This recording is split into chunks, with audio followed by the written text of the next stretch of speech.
Hello,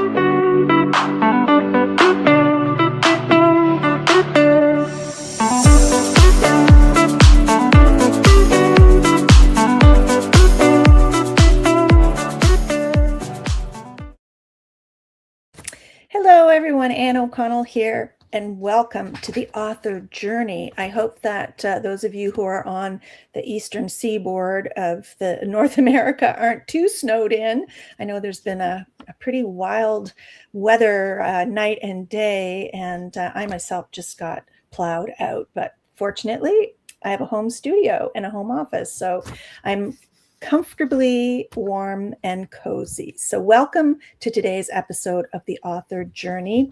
Very happy to have back with us today Jacqueline Halsey, who is originally from the UK, but now lives in Nova Scotia and has for many years. She's an art college background and as a mature student obtained a BA in English at Mount St. Vincent University. Woohoo, my alma mater. She had a long, rewarding career in the Youth Services Department of Halifax Public Libraries.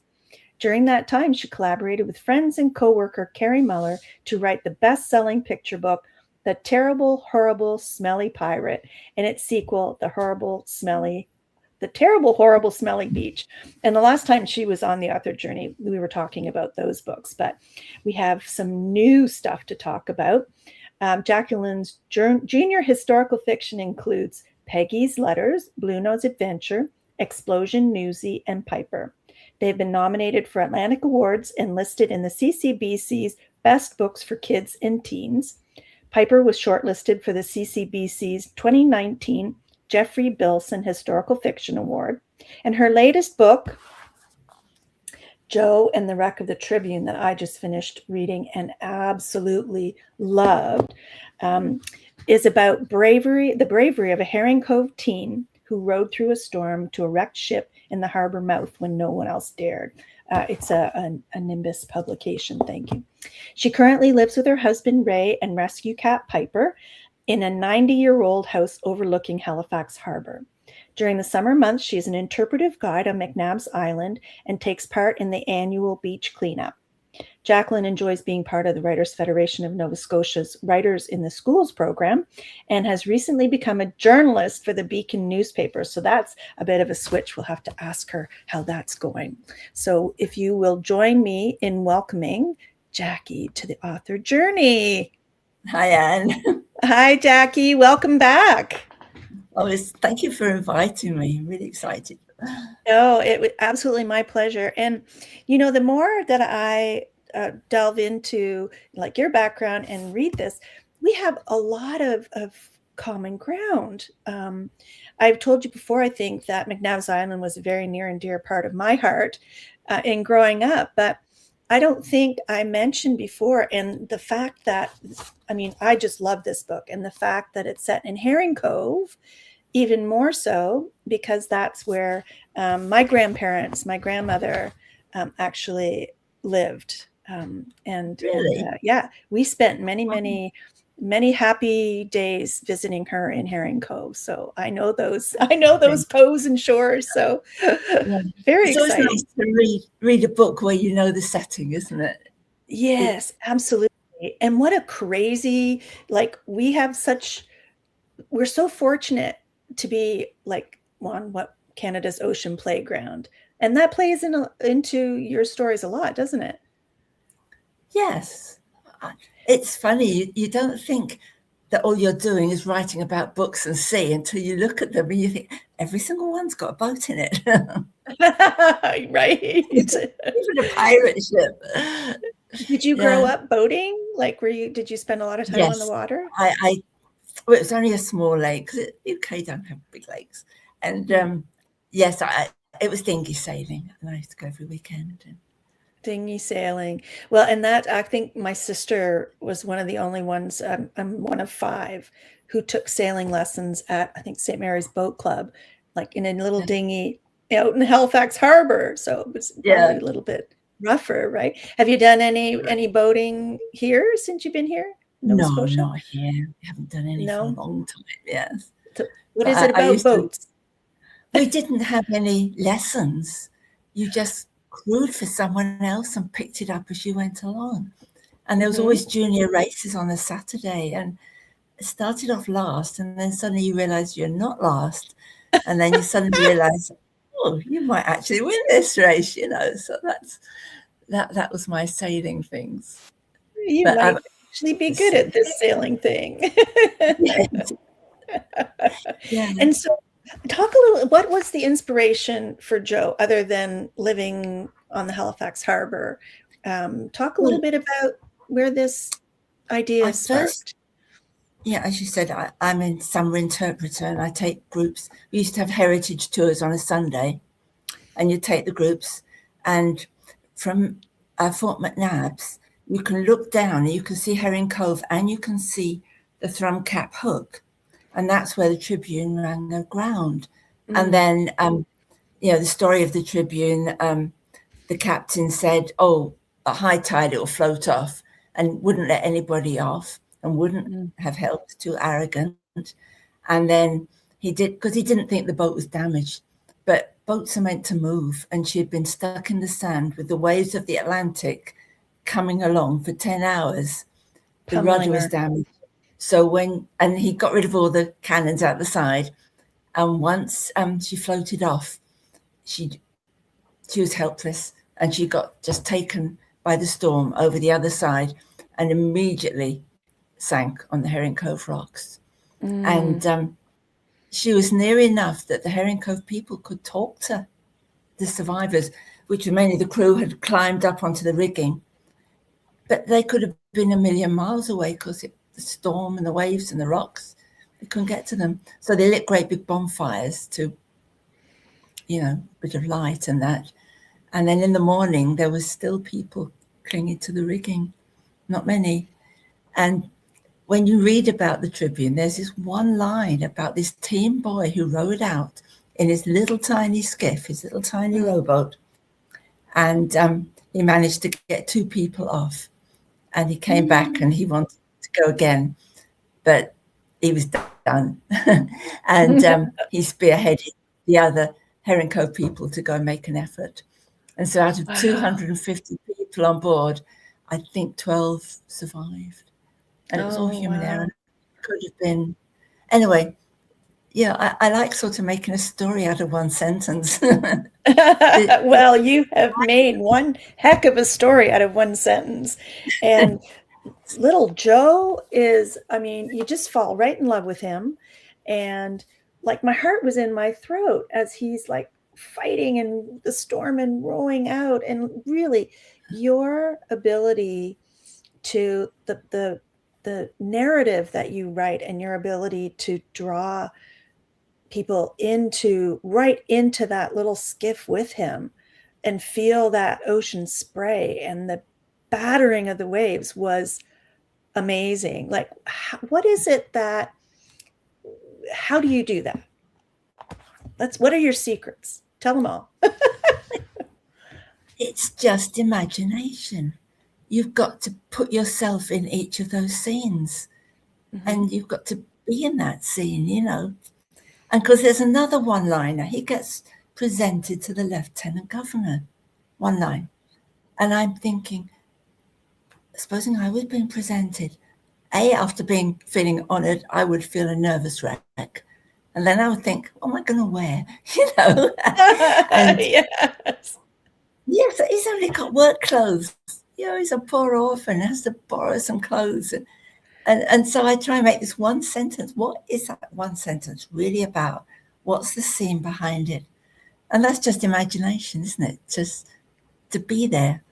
And that's, I think, what I want my reader to be there and to be with Joe all the way. But the interesting thing about Joe, you think it's a legend, but there's a book, Remarkable Shipwrecks, that was written. This happened in 1797, and this was written in about 1800 and early 1800s. So in living memory, and that sentence was there. So it's not just an urban myth, you know. He really did that. Oh, and I love the scene that you talked about when he met the lieutenant governor, I love that scene, and the little plot twist at the end, but no spoilers at the end of that particular scene. Yes. So I'm enthralled by this, and of course, I make the assumption that the reason that you choose to write children's and middle grade books is because of your experience with the library, youth services. What Yeah. did you do while you were there? What was your role? I did what people think librarians do, but they don't because they're administration, And it was, answering questions from people and doing programming. And it's very different now compared to what it was then. Kids used to come and do their homework, the tables, and you had such a lovely relationship. And I worked with such a wonderful crew of people. And someone would come along and say, "Oh, there's that book from my childhood with blue with a bunny rabbit." And we'd talk with each other and we'd find it, just from talking. And I don't think they can do that anymore. Not as much, I don't imagine. What was your favorite childhood book? I think Secret Garden. Oh, I loved how she came alive as the garden came alive. And I think that was just such a wonderful metaphor, how nature heals and one of my favorites. Absolutely. Yeah. And Yeah. what about a more present day, say, middle grade novel? Like what are your favorites? I mean, Joe and the Wreck of the Tribune has quickly become one of my favorites. Yes. You can pick one of your own. Not sure. I can't quite think of middle grade. I just finished the Dictionary of Lost Words.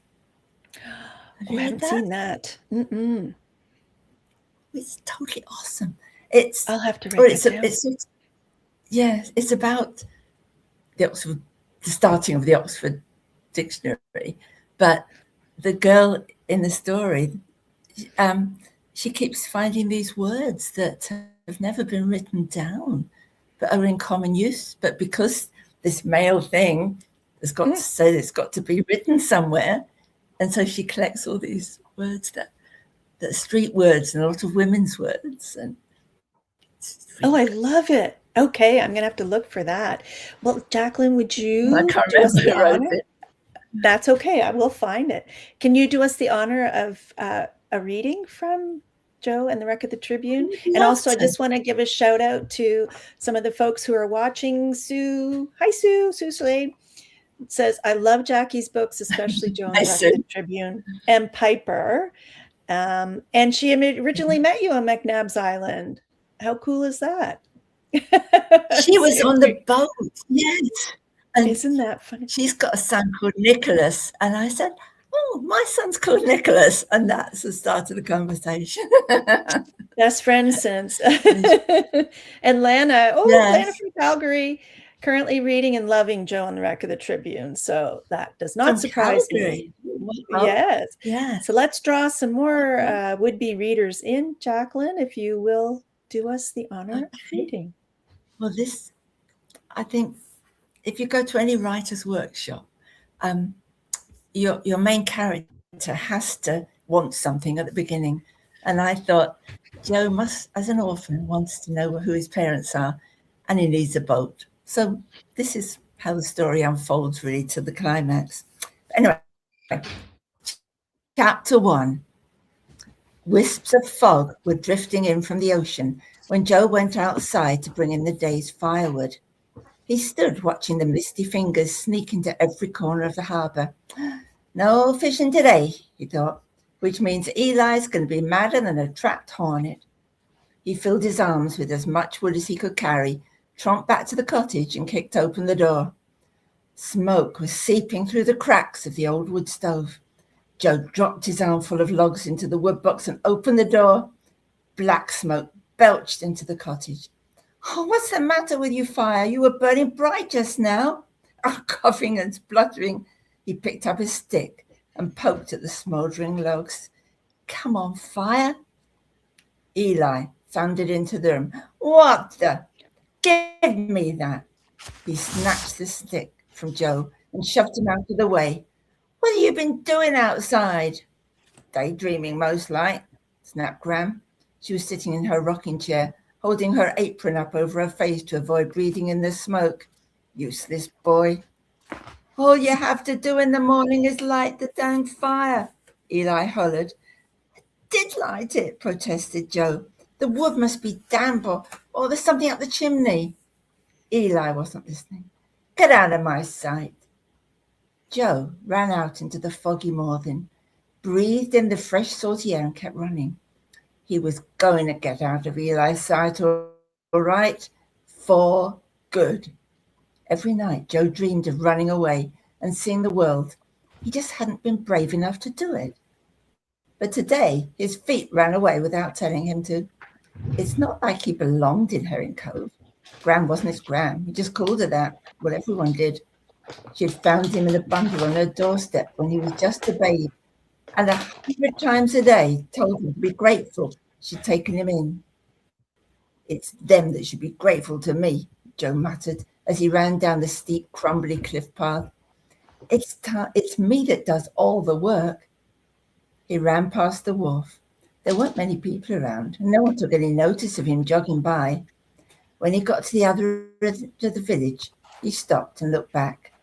Eli wasn't coming after him. Joe knew he wouldn't. He's too lazy. They'd probably think I'll be home later, he grinned. But they're in for a big surprise because I'm never going back. He caught his breath and then sent off again. His feet pounded a steady rhythm on the wet cobbles. Slap, slap, slap. They went in Eli's old boots. No need to go fast, but I'm not stopping till I get to Halifax. And when I'm there, I'll find me a job on one of those tall ships, the ones that sail out of sight, chasing the sun. I'm only 13, but if I stand up tall and tell them I'm 15, they'll take me on. His insides bubbled with excitement, and his head filled with pictures of all the adventures waiting for him just up the road. Slap, slap, slap went his two big boots. Slap, slap. His boot caught in a rut. His foot stopped, his body didn't. And before he knew it, he was flying down the steep drop at the side of the road. He bumped down hard into the weedy, gravelly slope and then rolled into a thick clump of bushes. So that's about it. Okay. Oh, how wonderful. Yay. Well, and it's that the picture you've painted, it just keeps on rolling, and like the snowball keeps on building. And we get to know Joe pretty intently. And I think that is really, in my mind, what draws everybody in is you love him right from that first page. Yes. And Yeah, go ahead. I think all the best books, you fall in love with the main character, and that's for me. I'm very much, I like the character more than the plot, I really like Nettie too, his best friend Nettie. I do, because she's his mentor. He's had this very sheltered life of just work and more work, and he doesn't know the ways of the world, and she knows the ways of the world, and she's the one who finds him some clothes to wear when he goes, to meet the lieutenant governor, and she shows very him worldly how to for bow. her age, right? Yes, and she's and she's sort of a bit feminist, if you can mend a sock, you can mend a boat, and and he says how hard he's been working. And he said, "You try looking after him, washing for the baby, you're doing all this. That's hard work, So yeah, she has lots of siblings. And she's a lot of fun. Yeah, and I think Grand. I like to feel there's some goodness in everybody, and I think Eli, who's the bad guy, is really upset when his mom gets sick.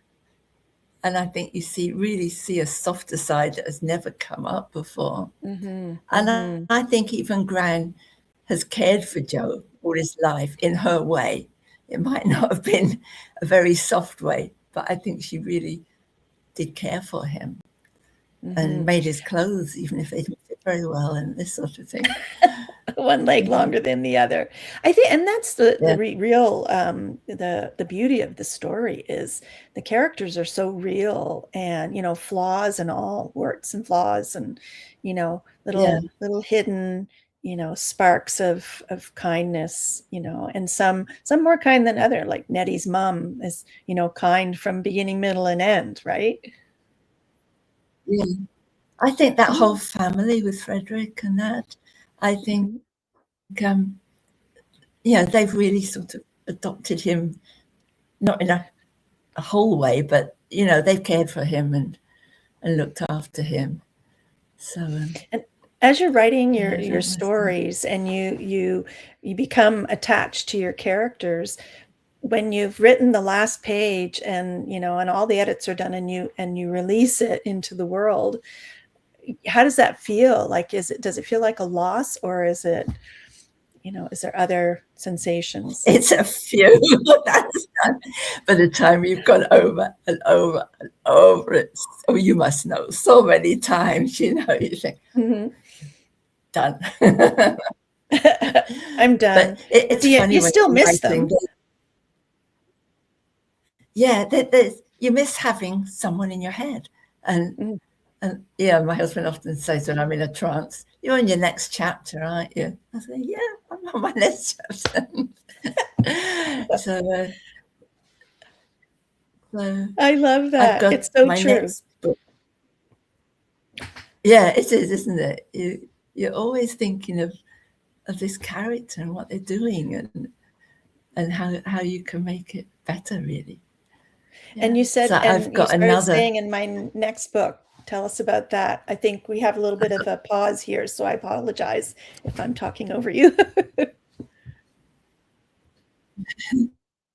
It's only just started. It's another McNab story, and it's another one sentence story, and I I think a lot of people locally know that Bill Lynch started on McNab's Island, and he took his traveling carnival around, and the ponies originally all he had was the merry-go-round and the Ferris wheel and the pony rides. And because he still owned land on McNab's Island, the ponies wintered there. And there are lots of anecdotes of people. There's not much written about them, but people, experiences with these ponies. And so that's my story, because, these ponies spend 6 months in this hubbub and hullabaloo of a fairground, and they have to walk around in a circle. And I think often they're tied to a big wheel and just keep walking around and around. And then for another 6 months, they get to go free. And what a different experience from all these sticky children with their with their cotton candy and toffee, and then they get to go free. So there's this very different experience. So this is what I'm trying to capture, and I want it to be in a picture I love book, that. because I think there's so many visuals. Yes, beautiful. And so, an illustrator would have a lot of fun. Who would the point of view be? Who's the point of view character? The pony, one of the ponies. I love that. I love that. And there is a human in it.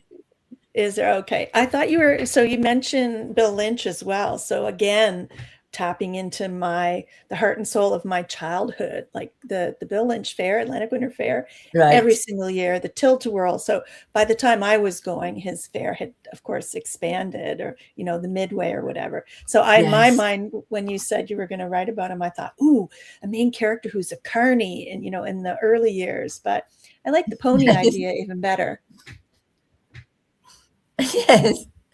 Well, I did get yeah. So I know it's a different world, the carny world. So I don't think I could even scratch the surface of that. I don't know. So, Yeah, and I but think, those small at one stage, carnivals are a thing of the past almost, right? yes, on one stage, a lot of freaks were on the show, the Bill Lynch show. The fattest woman and the most tattooed man, and this sort of thing, and that sort of died out. But Thankfully. one funny thing, they had the smallest pony ever, and it turned out it was a Chihuahua with a saddle. I didn't know that. Oh, that's hysterical. Oh my Something I came goodness. up. This is what I like with research. You never know what you're going to come up with. Oh, that's too funny. Well, tell us a little bit It's about the Writers in the School what? program. Have you been in the schools talking about Joe yet? No. Schools want Smelly Pirate and they want the explosion book. Well, that's okay too. That I think that fits the curriculum, because I think that's what they are for. I've been in that for about 10 years, and the schools have to invite you. And I set out what I do in my program, and then we have a little discussion. What if there's anything that a teacher specifically wants to cover that I do. But on the Smelly Beach one, because it's got mermaids and pirates, so they like that, and it's got a beach cleanup. The story is that the mermaids got this terrible, horrible, smelly beach, and the seagulls aren't any good, and the waves can't clear it up. And then these pirates come along, and she thinks, there's treasure under all this garbage, So she cons them into cleaning up the garbage in order to find the treasure, which they do. So that's Horrible Smelly Beach. And in my presentation, I have a bag of,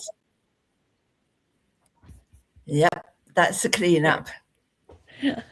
But I have a bag of things I've picked up on the beach, and I hold each one up, and there's a shell. Should that be on the beach? Yes. And candy wrapper. Should that be on the beach? No. And so we go through several things. Some things are a bit confusing. A feather confuses them. Should a feather be on the beach? Oh, I'm not sure about that. But it's organic, so it could be on the beach, Oh, that's and it's fun. The same with driftwood. They're not quite sure. Interesting. And it probably triggers discussion about recycling and all kinds of environmental things as well, which is a wonderful addition. Yes. And picking up after you've been to the beach, because I hold up a bit of plastic cutlery, and I say it's very easy for things like that to get covered in sand.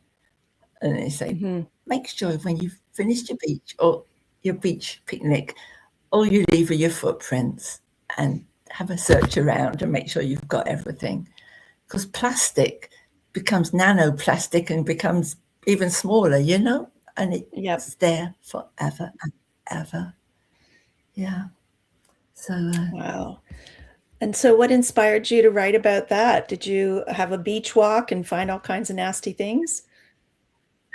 It was really funny, because I got McNabb has an annual beach cleanup beginning of June, and it's a big thing. We have big boats, and there's often 150, 200 people, and wow. each of the volunteers have a section to take the volunteers to, and I was at one section. I thought, oh, this is a terrible, horrible, smelly beach, and then because there's that one line. Got an idea. There's that one line, because after, the terrible, horrible, smelly pirate was just unbelievable. How many people, and even now, whenever I'm out, people remember that book after all these years. It's been out 13 years, but 13 years. Well, I so mean, it obviously is evergreen. He's just so cute, and you've had some amazing illustrators for these stories as well. And aren't we lucky? I mean, the terrible, horrible, smelly pirate. This wasn't done online. These were all hand done, and Explosion Newsy was all hand done, and Loretta lives just up the road from me.